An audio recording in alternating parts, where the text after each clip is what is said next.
Hello and welcome to another episode of Q&A on QA with me today. So today I have alongside with me, I have um, Seema Prabhu, a motivational influencer, QA thought leader. So welcome Seema to this session. So Thank you. thank you. Thank you Thank so you, much for Sivaranjani. accepting this. Okay, I think you are very busy, and thanks for accepting this for this. I think this discussion. Yeah. So I have seen your career path, right? So you are in this industry for 17 long years. I definitely with some fruitful experience. So I want to know. So what are the career challenges you have faced, starting from like a young QA to an experienced QA now? So how did you overcome those? First of all, thank you for having me, Sivaranjani. It's an honor and it's a pleasure to be here. Going to my career, I would say earlier on in my career, I did let go a lot of opportunities that came my way. Like many who have experienced this change in country, having a young child, and it didn't come easy. Let me put it that way. But what I did was I invested this time to learn and grow. And when I couldn't grow higher in career, I was growing wider, not in size, but by learning. And when faced with challenges, you take a moment. You take a moment to understand what got you here. What are your strengths? What are your weaknesses? You're constantly analyzing and trying to find out, what do I do now? I learned from those ambiguities and absurdities in life, and don't let it paralyze you as you go along. And there was a big career gap I had. I didn't let that become the hurdle of my life. Kept still reading, learning, growing at that point in time. And eventually, when I did go back into the workforce again, it was a juggle, I would say, between balancing work and family, especially when kids were younger. It was a constant decision I had to take about the choice of work that I would do. I would make a conscious decision to choose only that is closest to my home, where I could come back on time or be home on time to be with the children. And that may not have been the best one I would have wanted to go at that point in time, but that was the best I could. Uh, it was, like I said, a conscious decision. And for me, it was a choice of what do I want to do and what can I do, and made the best of it at that point. Yeah, I think you have chosen the best choice, right? So initially it was not that best choice as per your thoughts. It was not the best choice you have chosen, but definitely it was the best option you have chosen because, yeah. Absolutely. Yeah. Okay, so with that said, okay, you have initial stages. That was not the best choice you have, as per your thoughts. It was not the best choice you have taken. But how did you balance your work and family then? Like I said, children always came first for me. They took precedence over anything and everything. And just like how we apply this rule in testing, I applied it in my work, in my personal life as well. What is the risk? What is the urgency? And then prioritize it accordingly. So whatever came at that point in time, whether it was attending school performance or the health of a child or work or an important meeting at work or whatever it was at that point in time. There were times when I had to travel internationally as well. And that's when you put things in perspective, keep everything ready. So you try and find the right balance. I won't say it is balance between work and family only. What happens is we start to let go of personal well-being, and that I learned much later in life. But when I first started my career, I would say just trying to find the balance between work and family was the only priority. But there is a third element that we should consider as well, which is well-being. Um, but yeah, in those days when work was strictly 9 to 5, I kept work to work, didn't bring it home ever. After 5, it was a different me altogether. And I would complete my work between those work hours. And then, like, now I'm an early riser. I wake up really, really early. Mhm. So any reading, learning, growth that I want for myself or self-development would happen early hours of the morning when everyone else was sleeping. Uh, So uh, that's how it was balancing work. yeah. But yeah, more importantly, I would say to balance, it's not one person's job. I wouldn't be able to do it on my own. It takes a community to support you when you're going to work, when you have kids that you have to raise, and it's the community that helps you.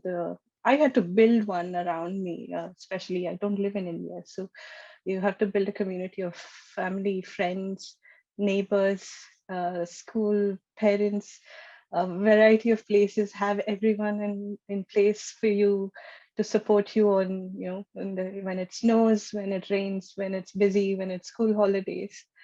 Uh, so yeah, balancing doesn't come on its own either. So I can't take the credit for myself. Definitely, yeah. Having maybe our family members also support us, and also our neighbors, the community people around Yeah. us support us to have this balance. I think, yeah. So yeah, definitely we have to prioritize our work between the professional and the personal life, and also we have to set the boundaries. So if we set the boundaries, the correct boundaries, I think we can do this work-life balance. Mm. Correct, right? Yeah. Yeah. So, yeah. And also I can see a different Seema 9 to 5, and after 5 it's a different avatar of Seema. Right? Absolutely. Yeah. Okay. So, Yeah. I think as a woman, so I want to know. So, what is the advice to the women who starting their career path in this maybe this blooming digital world? Right. I'd say, first of all, from personal experience, believe in yourself. I'm still lacking in it completely, I would say. There's a lot of imposter syndrome even now. But yes, believe in yourself. And don't be afraid to ask for help, because a lot of us hesitate to ask for help. We want to be the superwoman who can do it all by herself. And um, it's not easy, and it's not possible in many occasions. So ask for help where you can. uh, I'd say take initiatives, like whether it's at work, wanting to work on a new project, you want to ask for a raise, asking for feedback, and or even asking for opportunity. Don't hesitate over it. You can ask for it and ask for help where you can. um, and never give up. Be resilient. There will be days when it's ups and downs. There will always be such days, so never give up. uh, and one constant mantra I have followed, and I think it's absolutely needed in today's like digital world, as you say, is practicing self development. We have to always continuously learn and grow, irrelevant of whether it's testing or it's something else that we're doing. The growth should always happen.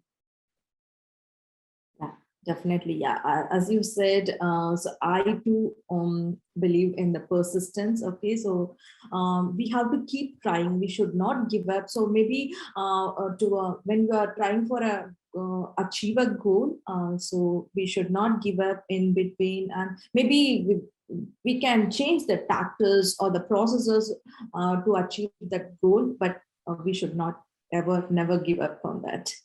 Yeah. Yeah. Yeah. So,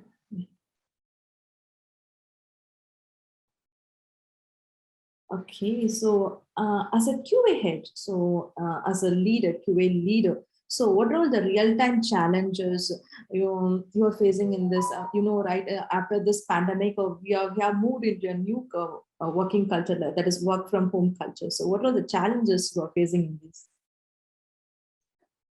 Um, yeah, I have teams spread around in Europe, and I myself work in London. So yeah, the whole team is remote there, and they're working from home as well. And so far, what we've seen is the work is getting done. In fact, it has been positively. It's not been a challenge; rather, it's been positive. But from a challenge perspective, I would say having the devices or the right internet connections, which is a trouble many of the times. But as leaders, I think we have to understand what is the power of flexible working, to working remotely and working from home, and reimagine different ways or create new ways how we can support our team when they're working from home. And this is by improving communication, whether being available on Slack, allowing them to have focus time, allowing them, you're working at home, there's family around you many of the times. So allowing for that interaction to happen. We I think one of the challenges is you don't have the privilege of body language anymore. You don't meet somebody in person and understand those subtle reactions that one person, when you're meeting in person, and or coffee break conversations, or lunch break conversation, going out for lunch together. Those personal interactions are missing, and one way to approach it is to have more communication. More is better. Over communication is still fine, but not at the cost of Zoom fatigue, and I had enough of screen time, leave me alone. So yeah, find the right balance between that. And uh, another one, I think personally I found it initially difficult, was to have a work-life balance. Yes, I wasn't commuting anymore, or many of us don't commute anymore. We're sitting at home and we're just starting work and finishing work. But what happens is that thin line of boundary between working and home life, that starts to fade away. And you, unless you're consciously making an effort to separate out this life between work and life, personal life, uh, you get into longer and longer and longer hours of working, and probably stress you out even further. So it's really important to integrate the work life and personal life and find the right balance there, um, rather than you can't separate it out anymore. That those lines have faded away. You need to start looking, okay, how do I integrate it better? And that's the only way forward. Yeah. Communication is the key point here. So working from home, so be very clear in your communication with your team members. As you said, if we can, you can set up your notifications, whether whenever you are working, whenever you are away from your desk, in the Slack or email signature, you can add it. And also, one thought from my end is, so we have to be very clear in setting up this work hours and also the personal hours. So there should be a clear boundary should be there. So clear, absolutely, yeah. Differentiating between these two segments, and a proper planning for the whole day. I think will bring it a best out of the work from home culture.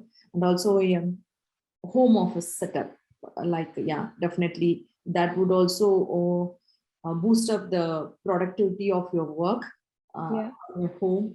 That's also another thing I would say. Yeah, absolutely.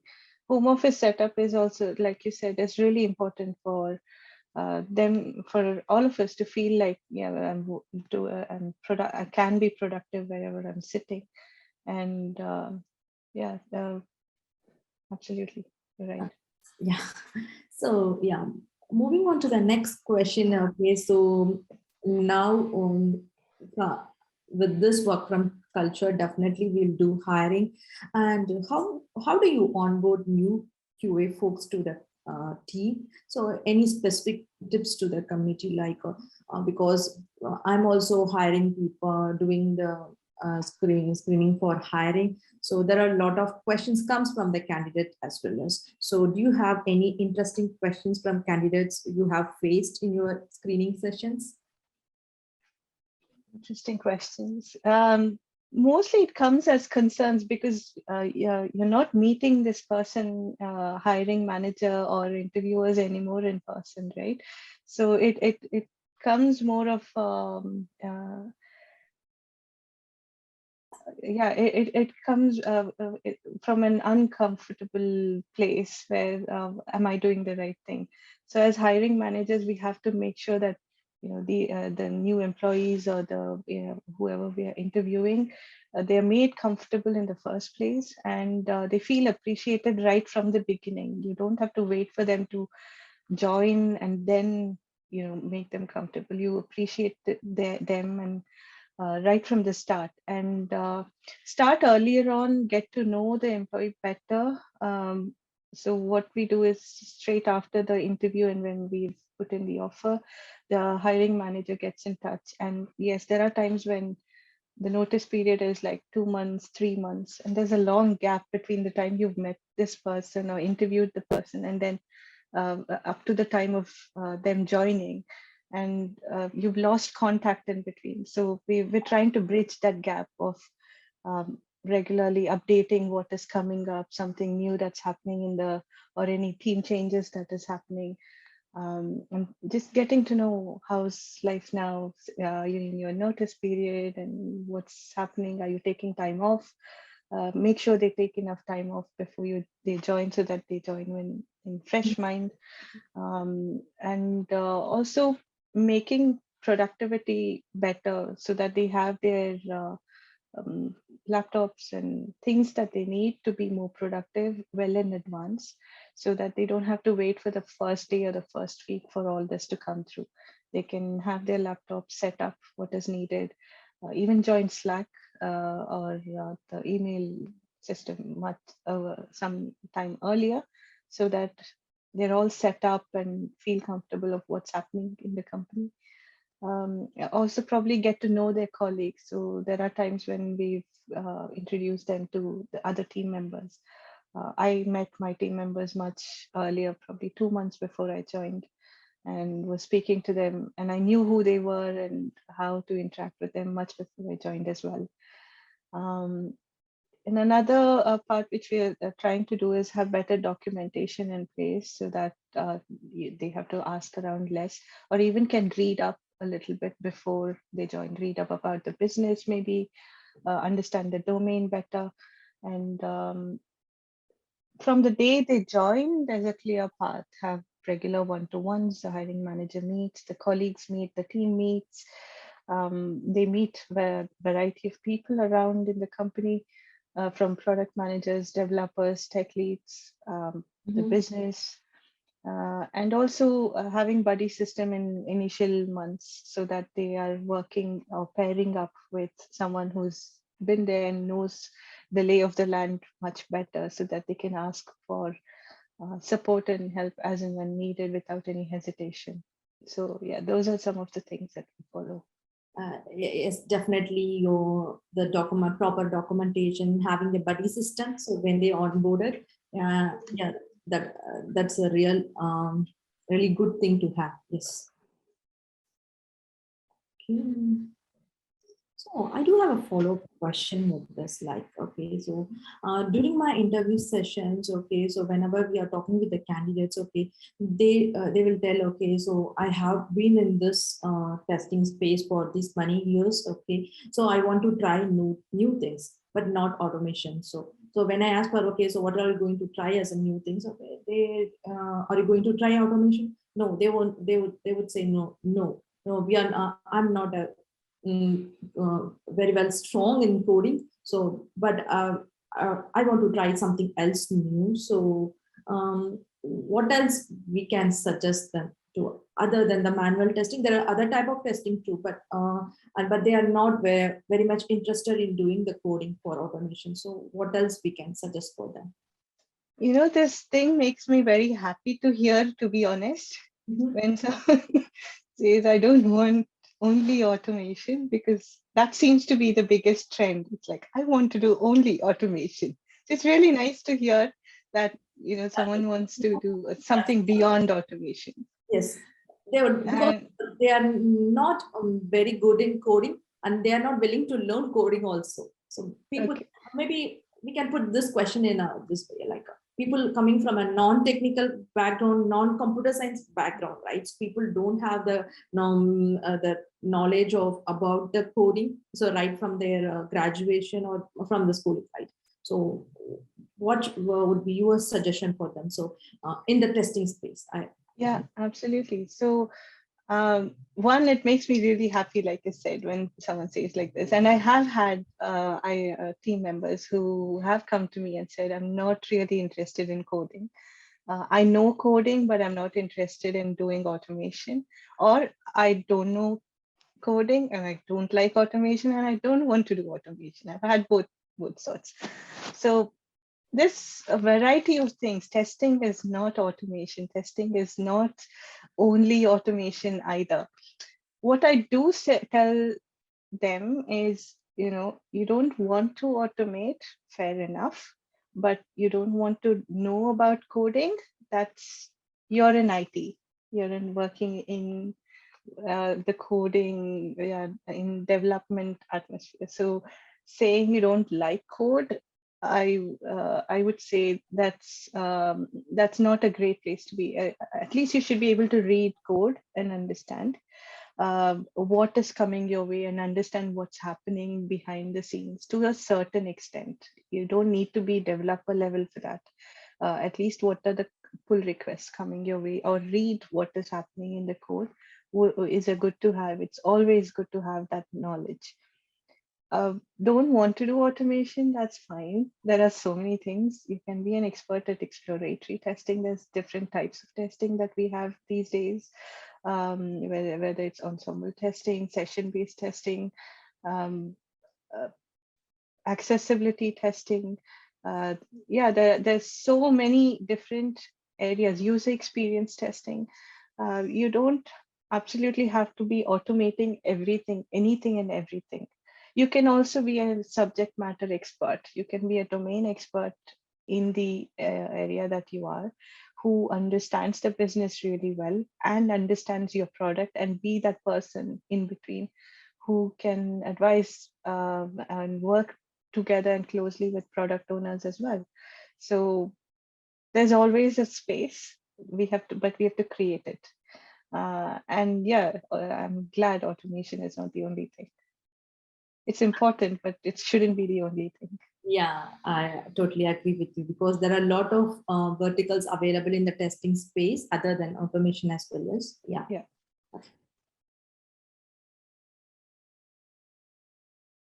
Okay, so then my next question is, okay, so what is your recommendation or suggestions for emerging QA person, like a buddy?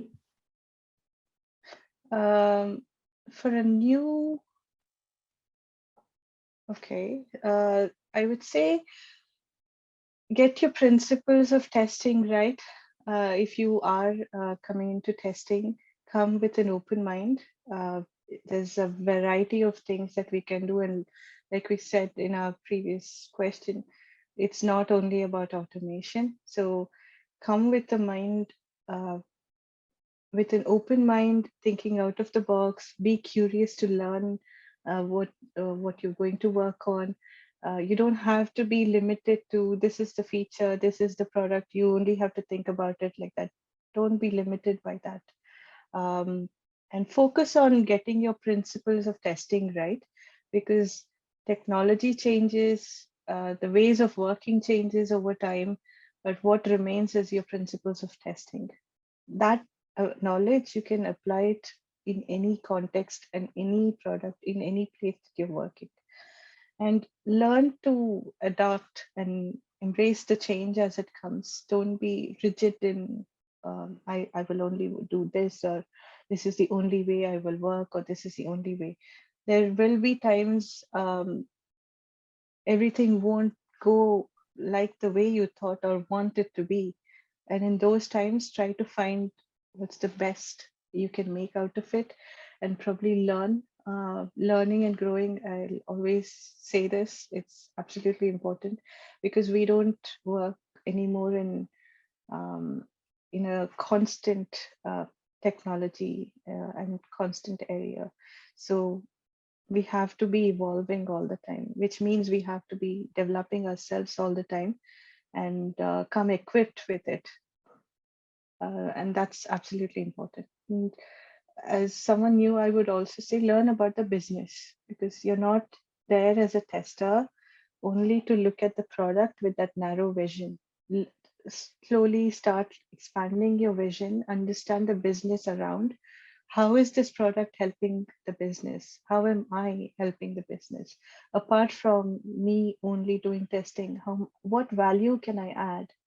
And how can I support the people around me better? Uh, so don't be limited by this is my responsibility. That is all I'm going to be doing. That then gets narrower and narrower. Yeah, So definitely. Yeah. So yeah, for a young QA person, they should get rid of their fear when they come into this yeah, space, and also they have to be more proactive, and they have to concentrate on quality rather than concentrating on the quantity what bugs they are posting, but they have to concentrate on the quality, and they have to set the goal, end goal clearly. Yes. So moving on to a next question. So you always say, right? Yeah, we have to read. We have to, because of reading, we will learn, and because of learning, we'll grow in our career, both in not in only in career as well as in the personal life too. I want to know what are the reading recommendation you can give to the QA community. okay, this is going to be difficult for me because I love reading, and usually I have a whole lot of books behind me, but it's not there at the moment, which I can't show you. Yeah, Um, I was about to ask you where is the bookshelf now? Yeah. I'm the house is going through a little bit of renovation, so my books had to go to a safe place. So they're away. So unfortunately, I can't share any of it with you right now. I'm not sure where it will come next as well, for a good place. But like I said, there's loads and loads of books that I can recommend, but a few I'll try and go a little away from testing, because I'm sure we've all heard of Leading Quality, amazing book from Ronald Cummings. That's and I think we've heard of that, and we've heard of a few testing books as well. What I personally like and I do is I go a little away from testing, because they give me ideas of how I can bring it into testing. Um, so some of the books are about certain skills. It can be about communication skills, or it can be negotiation skills, or it can be how to influence better. And some of the books that I can recommend is Never Split the Difference by Chris Voss.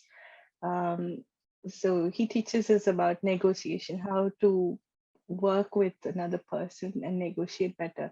And in testing, it's always about negotiation, isn't it? But whether what kind of bug you want to prioritize, or which bugs to get fixed, or how are you going to be testing and working along with product managers, developers, and tech leads. You're constantly negotiating for time, or for resources, or for um, variety of things. So I think we need to be better at that, and that's something I found really very useful.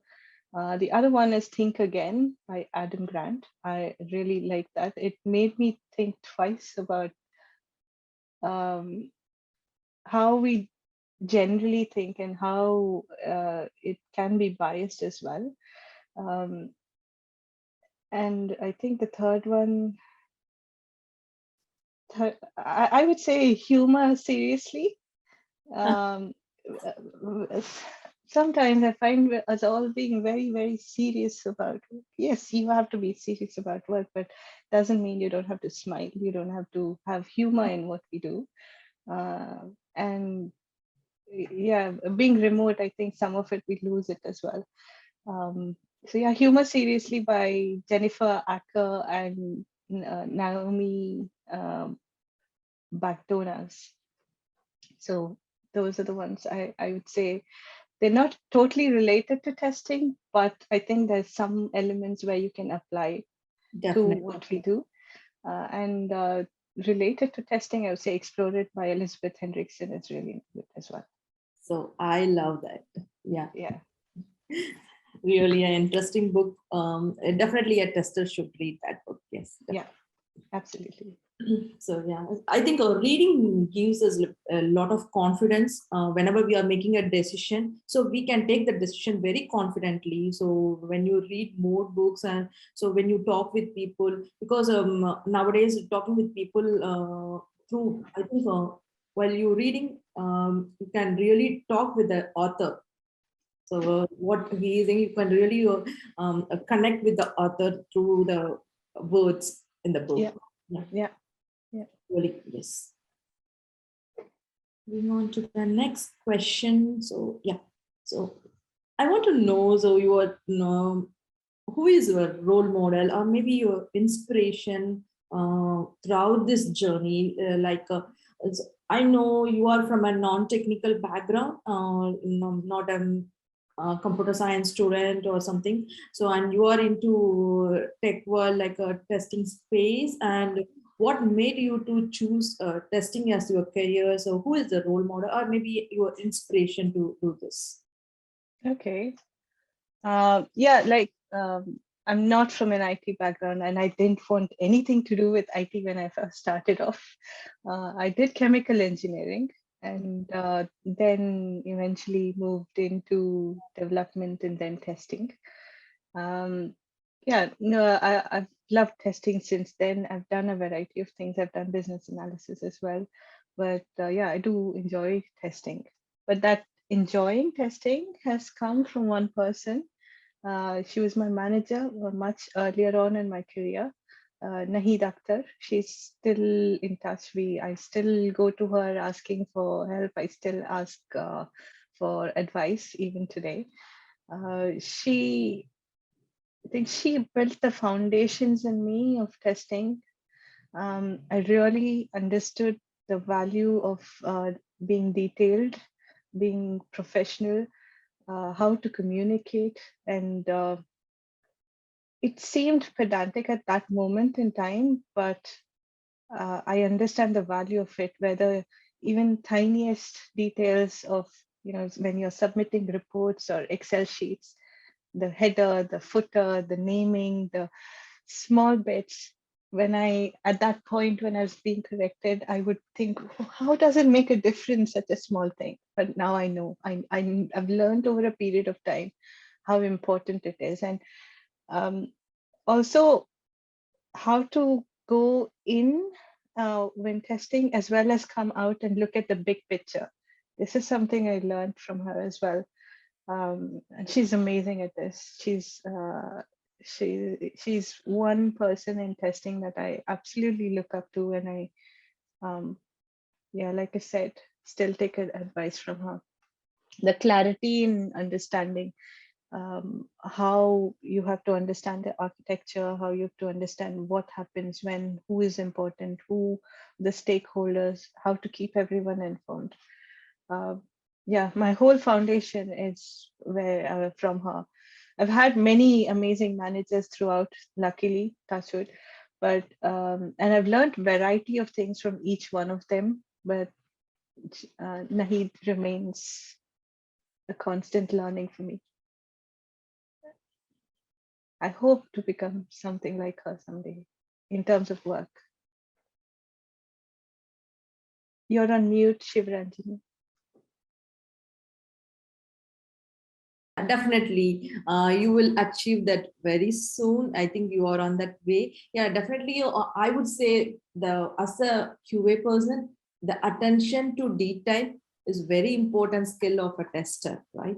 So we have to be very clear, concise in whatever documentation or whatever reports we are presenting to the stakeholders, we have to be very clear and pay more attention to the details. Maybe we find minor details. So that will create a very big impact in our delivery cycle.